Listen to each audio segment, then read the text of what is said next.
আল্লাহ রাব্বুল আলামিন অর্থ দিয়ে পরীক্ষা করেন, দিয়ে পরীক্ষা করেন না দিয়েও আল্লাহ তাআলা পরীক্ষা করেন। যদি অর্থ সম্পদের মালিক হইলি যদি আল্লাহ সন্তুষ্ট হয়ে যাইত, তাহলে তো কারুনের প্রতি আল্লাহ তাআলা সন্তুষ্ট হইত।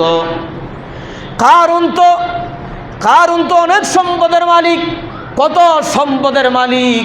কোরআনে আল্লাহ তাআলা বলেন কারুন প্রচুর সম্পদের মালিক, তার কোনো সীমানা আল্লাহ দেন নাই। আল্লাহ তাআলা বলেন কারুন এত সম্পদের মালিক, তার গুপ্তধন গুপ্ত ভাণ্ডারের যে চাবিগুলো আছে, এই চাবিগুলোই কয়েকজন বহন করার জন্য কয়েকজন যথেষ্ট না। চাবিগুলোই বহন করতে নিয়মতান্ত্রিক একদল মানুষ লাগে, শুধু চাবিগুলো। তাহলে তার সম্পদ কত বেশি। ধন সম্পদ সন্তুষ্টতার আলামত না, এটা আল্লাহ তাআলার পক্ষ থেকে একটা পরীক্ষা। অনুরূপভাবে ধন সম্পদ কম দেয়া এটাও আল্লাহর পক্ষ থেকে পরীক্ষা। আল্লাহ সন্তুষ্ট, ওটার আলামত নয়। যদি এমন হতো তাহলে হাদিসে এমন আসতো না।